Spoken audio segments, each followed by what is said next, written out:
सब लोग पास से देख ही रहे थे कि अचानक एक डरावना सीन सामने आ गया। जो बड़ा पेड़ अब तक बिल्कुल शांत खड़ा था, वो अचानक तेजी से हिलने लगा। अभी कोई समझ ही नहीं पाया था कि हो क्या रहा है। तभी जमीन पर उगी छोटी छोटी घास ऐसे हरकत करने लगी जैसे उनमें जान आ गई हो, और पलक झपकते ही वो बिजली से भी तेज रफ्तार में उनकी तरफ बढ़ने लगी। अब जाकर रोहित और उसकी टीम को हालात की गंभीरता समझ आई। बिना पीछे देखे सब लोग अलग अलग दिशाओं में जान बचाकर भागने लगे, लेकिन वो ज्यादा दूर भी नहीं जा पाए थे कि एक अजीब सी ठंडी हवा ने उन्हें चारों तरफ से घेर लिया। सबको लगा कि अब तो बचने की कोई उम्मीद नहीं, मगर तभी अगली ही पल वो डरावनी हवा धीरे धीरे कमजोर पड़ने लगी और कुछ ही सेकंड में चारों तरफ फिर से अजीब सी शांति छा गई। ये देखकर सबने राहत की सांस ली। उन्हें लगा कि खतरा टल गया है, लेकिन तभी सूरज ने पीछे मुड़कर जो देखा, उसकी रूह कांप गई। नीचे पहाड़ी के पास भारी संख्या में लोग जमा थे, जैसे सब जान बचाकर वहां पहुंचे हों। जैसे ही वो पास के मकानों तक पहुंचे, अचानक सब एक साथ वहीं रुक गए, बिल्कुल बुत बनकर। तभी उन लोगों में से एक आदमी ने घास काटने वाली मशीन चालू की। सूरज की आंखों के सामने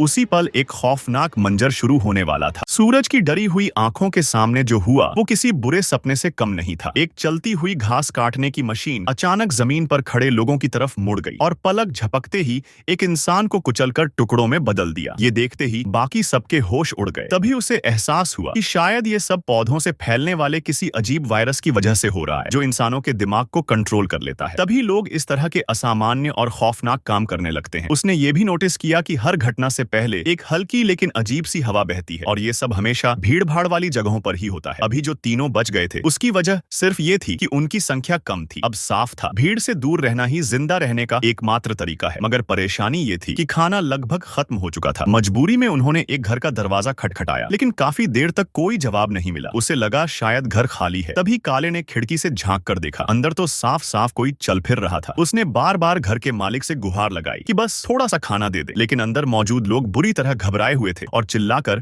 उन्हें यहाँ से चले जाने को कहने लगे। ये देखकर काले ने जबरदस्ती अंदर घुसने का फैसला किया, मगर तभी खिड़की से एक बंदूक की नली बाहर आई। उसे संभलने का मौका भी नहीं मिला और एक ही गोली में उसकी वहीं मौत हो गई। इस उजड़े हुए दौर में इंसानियत कितनी बेरहम हो चुकी थी, ये साफ दिख गया। बेबस होकर बचे हुए लोग आगे बढ़ने के सिवा कुछ नहीं कर सके। शाम ढलने से पहले उन्हें एक जर्जर सा मकान दिखा। इस बार उसने अकेले जाकर हालात देखने का फैसला किया ताकि बाकी सुरक्षित रहे। अंदर एक बुजुर्ग आदमी रहता था। पूरी कहानी सुनने के बाद हैरानी की बात यह थी कि उसने न सिर्फ उन्हें अंदर आने दिया, बल्कि ढेर सारा खाना भी परोसा और रात वहीं रुकने को कहा। यह सुनकर सबको लगा कि शायद किस्मत ने आखिरकार एक नेक दिल इंसान से मिलवा ही दिया। लेकिन रात होते होते उसे महसूस हुआ कि उस बूढ़े की मानसिक हालत कुछ ठीक नहीं लग रही। अगली सुबह जब आंख खुली तो उसकी पत्नी और बच्चा गायब थे। दिल में अजीब सा डर बैठ गया। वो तुरंत घर के चारों तरफ उन्हें ढूंढने लगा। जब देखा कि बूढ़े के कमरे का दरवाजा खुला है, तो हिम्मत जुटाकर वो अंदर कदम रखता है, अनजान इस बात से कि अंदर उसका इंतजार क्या कर रहा है। जैसे ही सूरज ने धीरे धीरे बूढ़े के कमरे का दरवाजा खोला, अंदर का नजारा देखकर वो सन्न रह गया। कमरे में एक इंसान जैसी दिखने वाली गुड़िया रखी थी। अभी वो कुछ समझ पाता, उससे पहले ही बूढ़ा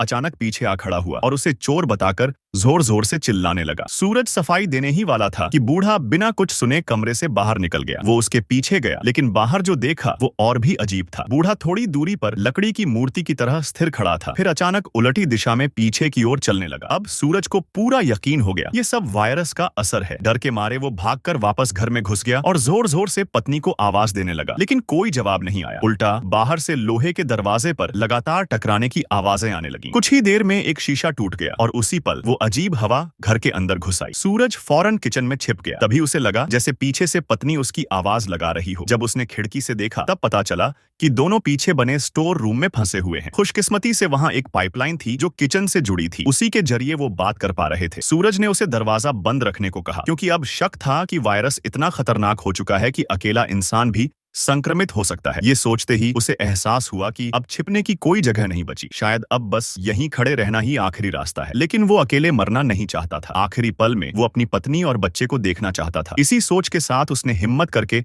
दरवाजा खोल दिया और सीधे स्टोर रूम की तरफ बढ़ गया। उधर उसकी पत्नी भी बिना एक पल सोचे बाहर आ गई। दोनों तेज हवाओं के बीच खड़े होकर जिंदगी के खत्म होने का इंतजार करने लगे। लेकिन हैरानी की बात यह थी कि 2.5 मिनट बीत गए और उन पर कोई असर नहीं हुआ। उन्हें क्या पता था कि उनके बाहर आने से ठीक पहले ही ये पूरी आपदा खामोशी से खत्म हो चुकी थी। इस तरह वो परिवार बाल बाल बच गया। कुछ ही समय में कस्बा फिर से पहले जैसा शांत और सुरक्षित हो गया। सूरज ने अपनी पत्नी और बच्चे के साथ सुकून भरी जिंदगी शुरू कर दी और इसी के साथ एक भयानक संकट का अंत हो गया।